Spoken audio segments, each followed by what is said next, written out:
What's up, guys? Welcome to the Nexus. Tonight, we will be discussing how Facebook is developing, I would call it maybe an MMO platform inspired by Ready Player One, and how that might just be a honeypot for the Matrix to happen. But first, we are going to meme on Elon Musk, and Billy is going to give us commentary on PoE 2. So recently, Elon was basically showcasing that you can game on Starlink in like an airplane. And at the end of the video, he decided to go hardcore mode just to see what would happen. We're gonna check that out. He fucks up pretty bad. This is my first time seeing this video. Yeah. So this is his actual character screen here. What's your commentary already, Billy? So from here, I can see that he has, two high level invokers. Yeah. Almost a third, actually. Yeah. So he has 3 invokers.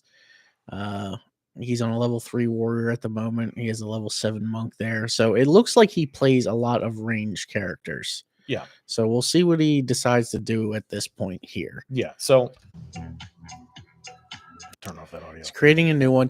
This is Dawn of the Hunt. This is their, at the time of producing this is the newest version. He played solo self found and hardcore. So those are both like the hardest versions of the hardest difficulty. If you die, you die. Yeah. So now you have your lineup of characters. You have to choose your name for who you want to be. At the moment, he is on Monk, which is the one to the far right. When you choose your character in this, after you've created it and picked a name, and as long as the name goes through, everyone that isn't your character is hung and dies, and yours falls through to the bottom and gets to live. So we'll see. He's trying to figure out a name that's going to work here. So, and it definitely looks like he's doing this from his plane at the moment, which is pretty cool. Yeah, it is pretty neat that he's on his plane doing it. Yeah. I mean, if you could kill time doing this would be great. Yeah. I'll just skip through this. So this is the tutorial. This is normally where they also ask you whether or not you want to do keyboard and mouse, or if you want to do WASD, because they just added that for this game. Do you move around in this game with WASD? You can in this one, and in fact, they have a whole class that's built around it so that you can actually. There is a shooting class in this game. There's a shooting class. Yeah, the mercenary. Okay. Granted, everything shoots, including. But now, like I said, he plays the invoker, and he is actually playing the monk here. Yeah, which is a very melee-oriented class, at least at the beginning. And to the side there, you could see the botnets have started. Yeah. They're trying to take him down. It's pretty hilarious. He can actually turn. He can just turn the chat off if he wanted to. But yeah, he is leaving it up. He's just leaving it up to just show the nonsense. All right, let's just skip this. Well, no, this is. I mean, it's important. Yeah, because it's not long. Like if he gets to the tutorial, it's quick. Oh, okay. So this is where you get your first, they give it to you. So your first ability. So he just got that for his monk. Looks like he keeps trying to ignore as many of these as he can. But there's only so many times you can do that. Yeah. And you saw that red thing that just popped up there. That was if you don't slot your ability and use it once, they don't let you through. Okay. So now he's just going through. He's probably killed a couple of mobs total altogether. Yeah. There are not many mobs between the first boss and when you start the game and the first boss. So right there, that was actually important. If we hit back, he got low health, and it actually stops the game there for him. Oh. It pauses time for you the first time you get low health and tells you, or low mana, and tells you use the potion. Okay, yeah. See, it's right there. Mana is low. And it forces you to use it. Yeah.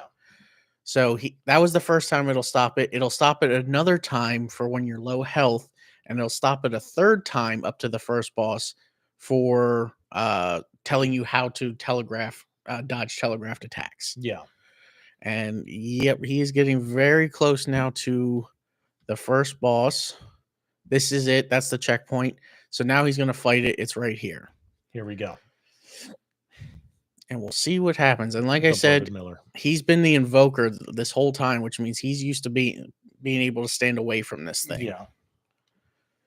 And we'll go through. Skip that. Skip this.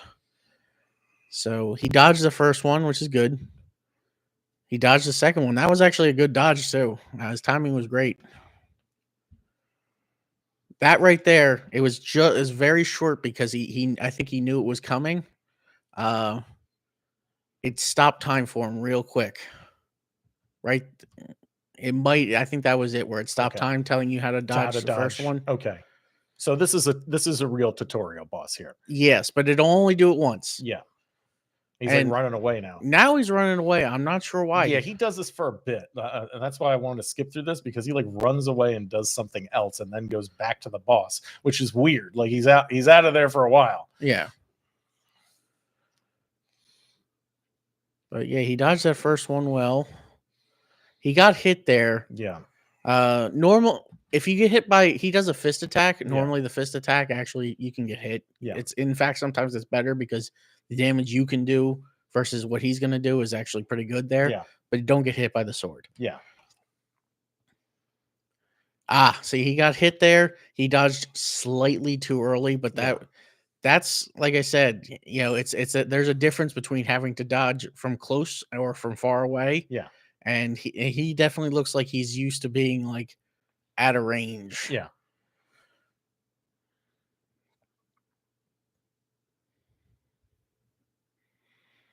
Is it like pausing? No, I think that is lag. That's lag. Yeah, look at his MS now. Yeah. Yeah, his MS is definitely going all over the place.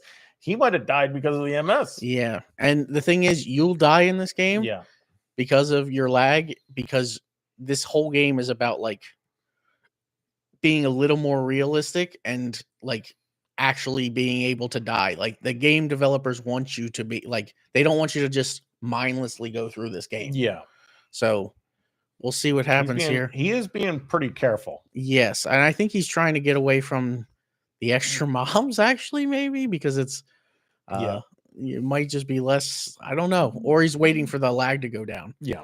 So if he's actually walking away from the boss to try and let the lag go down, that it would be smart. Yeah. But I think it's just not. So I think he realizes he's going to have to fight this thing. Yeah. Which is not the best idea. No. And that's a big attack. He's already had to use most of his health potions now. Yeah.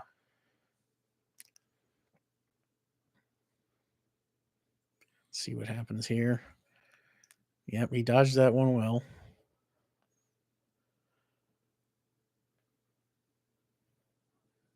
He's just trying to kite this thing. Yeah, he doesn't have a chance though. I think he realizes that the lag right now is kind of Oh, there it is. Yep, he actually lagged out. Yeah, yep. he actually lagged out there. You can see it at the top. Yep. That's what's good. Okay.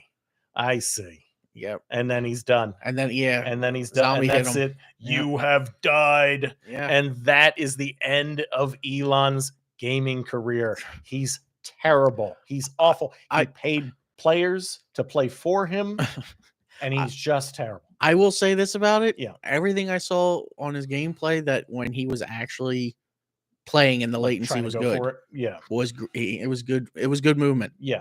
Now, the real question is, do you believe that he was actually the top Path of Exile player in the world? Top, probably not, because he doesn't have the time to dedicate. He doesn't have the fucking time to do that shit. Yeah. I don't believe it. Could he be a great one? Yeah. Sure, but not the top. Did he pay a professional gamer to play for him? I cannot say that he did. I've never seen it, but it wouldn't surprise me if he. Because if you have that much money, and you want to be to maintain. Listen, I remember in Classic WoW. This is Classic WoW. This is what, 4 years ago. There were people who, to maintain their Grand Marshal title, in WoW, you have to play like 80 hours of PvP a week. No one can play 80 hours of PvP a week. So they have people rotating on one account, like 5 players constantly playing on it to maintain their Grand Marshal title. And there's multiple Grand Marshals out there. You know what I mean? Well, this happens. Think about it. When when the new WoW expansions come out. Yeah. One of the things you hear about is that, and everybody's watching. Yeah. Who's going to be the first to 80? Yeah. Who's going to be the first? And generally, you can be a single person. Yeah. But that single person is going to have to stay up a lot of the time. So sometimes you hear about, like 3 people are going to get together. Yeah. And they're going to just do the rotation. Yeah. So that it's always going fast as possible. Exactly. And I mean, if you're going for the top. If you're going for the top, I mean, that's how you got to do it. Yeah. You got to bot. Yeah. But speaking about other digital worlds that seem to be more and more permanent in our lives, I didn't know this was a thing. Mark jumped this one on me. Oh, I did, and it's scary. It's a little frightening. And this is not an advertisement for the. I want to make this clear. This is not an advertisement for this game, but it's very interesting. It's very interesting, and we're gonna kind of pick it apart. So this is called Open with a 3. It is by Facebook Meta. And okay, so we'll just read the description. Open, the hero experience in the Readyverse, is the first genre-defining AAA metaverse gaming experience with top-tier IP powered by interoperable gaming technology, a multi-biome, multi-IP, multimodal battle royale competition in development for PC and next-gen platforms. An open metaverse. Take your first steps into a world inspired by and interwoven with the Ready Player One universe. Meet both new and familiar characters from your favorite brands and projects as you forge a name for yourself in a retro-futuristic setting wrought with nostalgic energy. Compete and collaborate with allies and rivals alike to secure victory. So let's check out. Yeah, make it big and just play it. Yeah, let's check out the thing.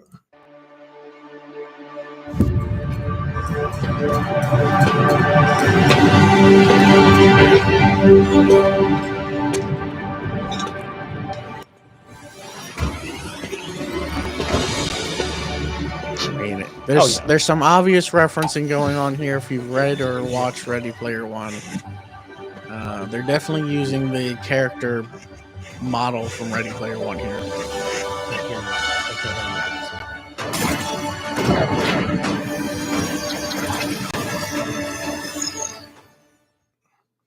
Okay. Yeah. So I will repeat what I said. Yeah. So basically, they were definitely using some reference material from Ready Player One there. Absolutely. Specifically the movie. You would say specifically the book as well, but they use that particular model from the movie. Obviously, the book is more like open about what the characters look like because you don't have a picture of the character. And it's not like that game is not like trying to emulate. It's not trying to be the storyline of the book. It's trying to be what the general concept of what the book is. So one of the things that I when Mark jumped this on me, that I was just flabbergasted by, is apparently you said they got. They did. No, it will be the Ready Player One universe. They have the author. They got the guy. To work with them. What is this one? Ernest Cline, I think. Hang on. What is his name? Oh my God. Here we go. What the hell? I think you did F11. Ready Player One author. What's his name? Ernest Cline. It's Ernest Cline, and he's a big time ufologist also. So here's the thing. He wrote the book, so he would know obviously the characters, the story, the background, all the things. I don't think we're going to see the characters in that game though. It's not about what I'm getting at though is you wrote this thing, and the book has different plots, in it. But one of the main things in this plot, is that the bad guys, the corporatists, cannot take over the internet because it would literally be the end, not of just the world, the digital world, but it would be a almost virtual end to the real world as well, Yes. because the Oasis takes over the internet, the actual internet. It is Yes. the internet. Yes. So if the corporatists own this thing, Mhm. there's no more just free speech, free thought. It's corporate speech, corporate thought. Right. And you don't build, I mean, granted, they're throwing it in as a game, but you know, Facebook It's does no, well, that's the thing. It's multi-biome. That's well, the whole no, thing. Yeah. what I'm saying is, you know, they might have pitched it to Ernest Klein as like, oh, we're making a game based on your thing. No, I don't think Facebook so. Facebook doesn't take it that way. Yeah. Facebook would be like, yeah, okay, yeah, we're definitely making a game in quotations Yeah. around this. Whereas, yeah, and I saw what it said, all the Yeah. multi-open, you know, stuff like that. Yeah. I don't think. Yeah. But what I'm saying is, you don't build the next version of the internet with the people that killed our internet to, you know, today, and that's one Oh, of the things that, absolutely, you do. you know, That's exactly how that works. you know. And I mean, I would think, I mean, this is a whole thing that we'll go over at Yeah. some point, but like the internet as we have it today is definitely, in my opinion, dying. It is. You know, and it's bloated. It doesn't get you what you need. Mhm. It's made to Too show many AI you. bots. It's made to show you advertisements. Right. I think Reddit is a great example of what you're talking about. Reddit used to be good, like the early 2010s. And then we found out Ghislaine Maxwell was one of its admins. And I think a lot of us realized that the entire website of Reddit is just one giant manufactured consent form. It's at this point, it just seems like all AI bots trying to push a certain message on whatever the narrative is at the time. But the fact of the matter, would you consider the evil corporation in Ready Player One? That would be an allegory to Facebook, right? Yes. Yeah. It- So it- it's a direct direct. allegory. It's a direct allegory to Facebook. One to It's no- one. It's no okay. So Yeah. and so here's the deal. Let me explain to you why this was the plan all along. Because Facebook started out as DARPA LifeLog. Okay. What do you know about DARPA LifeLog, Billy? We could. Yeah, I was going to say, just pull it up. Let's just pull this up here. Yeah. This up here. DARPA LifeLog was a project, by DARPA, an ontology-based subsystem that captures, stores, and makes accessible the flow of one person's experience in and interactions with the world. And blah blah blah blah blah. Basically, they want to track everybody with AI, and they've wanted to do this since the early 2000s, or really earlier. The fact of the matter is DARPA and other similar entities have been developing advanced AI systems since the 80s. That's when we had the Terminator movies. That's when these kind of what Terminator 2 came out 1989, 88, something like that. I forget, something like that, somewhere around there. But this idea of integrating AI with everything, the next step of that with the internet is integrating AI into the internet to track everyone, to basically start mapping personalities, how they interact, and like assigning attributes to people that you're not even aware of, honestly. And this has basically been the plan as soon as they could possibly do it. And here, yeah, let's see what you got here. I don't think you're going to be able to find like a video of that or anything. No, but it's continue. Basically, yeah. One of Mark Zuckerberg's earliest quotes about this is like, how did you get this all rolling? How'd you do, like, yeah, how did you convince all these people to give you their private information? Yeah. And he's like, they're idiots. They just fucking give it to me. Yeah. That was a statement from Mark Zuckerberg. Yeah. And the fact of the matter is, as soon as Mark Zuckerberg probably, did his time developing Facebook for DARPA, then he got to do his real pet project, which was the Oculus Rift, and the Oculus Rift was awesome. I'm all on board with VR. I really love VR. I think it's amazing. The Oculus Rift was clunky, over expensive, but it was amazing that they were able to get it out. And you've always had an issue with Facebook owning Oculus, Yes, for all of these reasons. yes. I have never personally made a Facebook page. My brother did make one in my name, which I hated the fact that he did that. And I will never own anything by Facebook. Like, I purposefully make sure that, like, I've never bought an Oculus because I know I'll never use one because it's owned by Facebook. Yeah, but I quit using Facebook for a while, but I remade my account so I could get an Oculus and test it out. And it is awesome. It was awesome. Over expensive, clunky, not where it should have been. VR is in a much better spot right now. But the fact of the matter is, I think stories like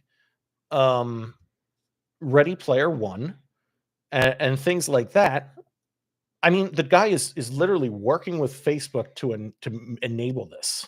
Yeah, I think this is kind of, that was a media pre-programming thing, like an Operation Mockingbird type scenario where some intelligence agency seeds these types of stories to get the public used to this idea that this is going to happen. This is how and a ton of people want this. As soon as he was finished fleshing out the Oculus Rift, he tried to come up with the metaverse, and the metaverse was dog shit because they were just like little Wii people. What are the Wii avatars called?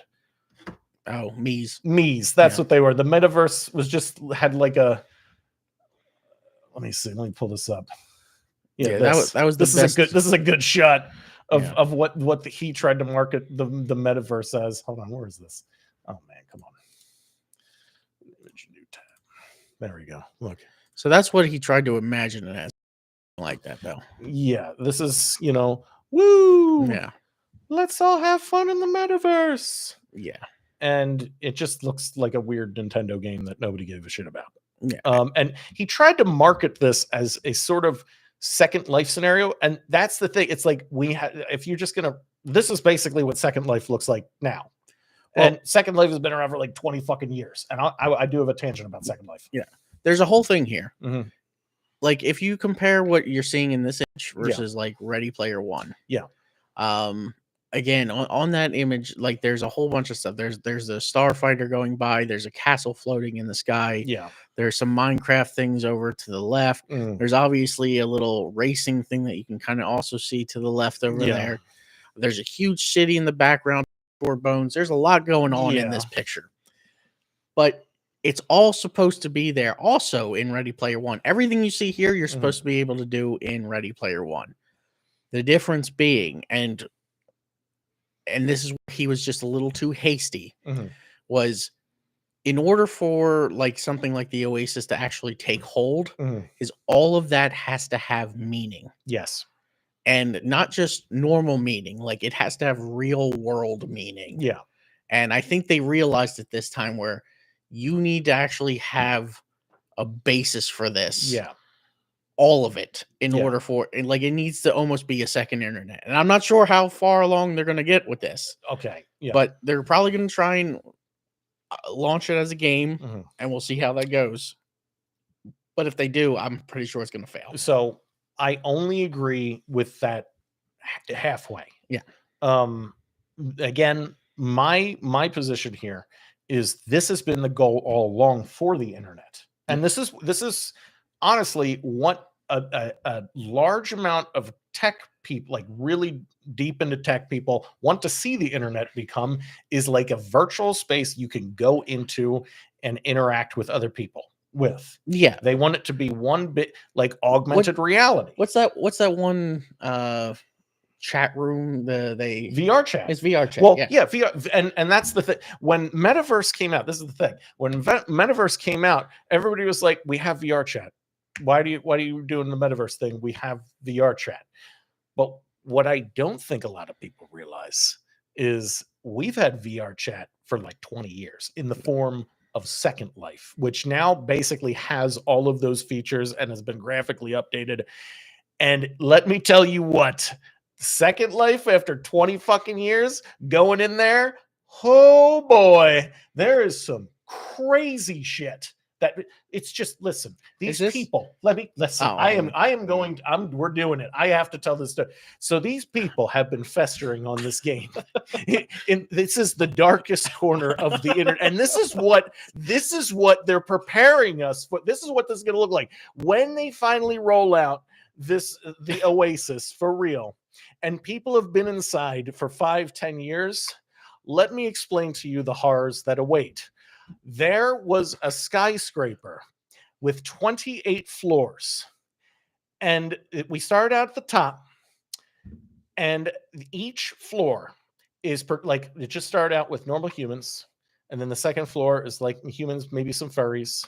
And then the third floor is like maybe more fantasy characters, and then increasing sexual deviation as you go lower and lower and lower. The 28th floor, just tentacle monsters, just tentacle monsters, crazy fantasy creatures like this.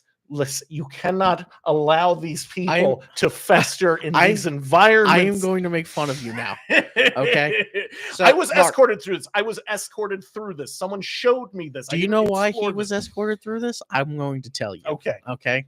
So what this is this is what happens when you fester for 20 years without exterminating some portion of it. This is what happens. This is what happens when you let Moonguard get out of control. Yeah. People who know what that is know exactly what I'm talking about. We can't let this come to fruition. Yeah. Listen, okay. But the end result of all of that has to be a massive shutdown, and everyone just gets plugged into the machine, and then we're in the Matrix.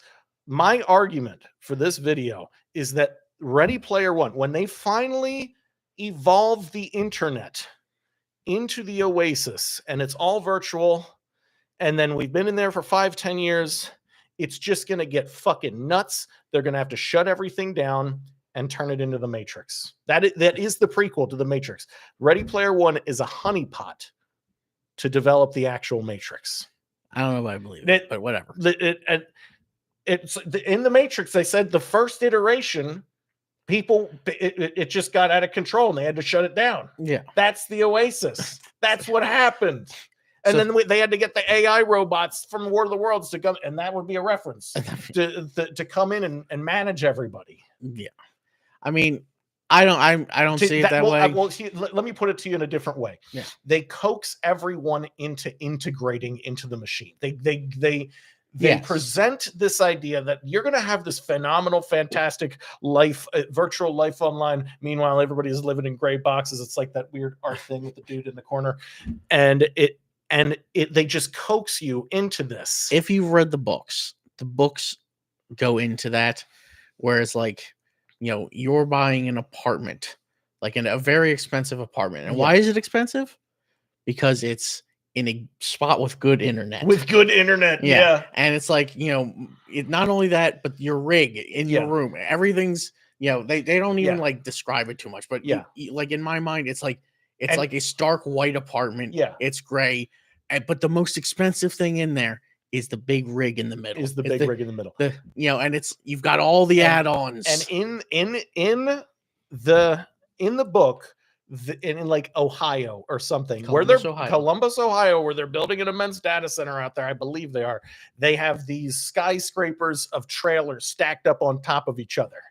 And those will become the towers that the machines go up and down in the Matrix. Well, the skyscrapers of those trailers are normally outside of there, but same deal. Yeah. But and yes, the whole thing is like you've basically coaxed everybody into one of these boxes. Yeah. Because your reality sucks. Yeah. And you can have a much better one. Right. In the Oasis. And the thing is, when everything in the Oasis matters, which is how they kind of got there, Yeah. because every virtual thing actually has a dollar amount. Yeah. Which means, like, even playing video games, like if you come across a rare sword, weapon, whatever, it's like, no, I could actually sell this and, go like eat down the street. Yeah.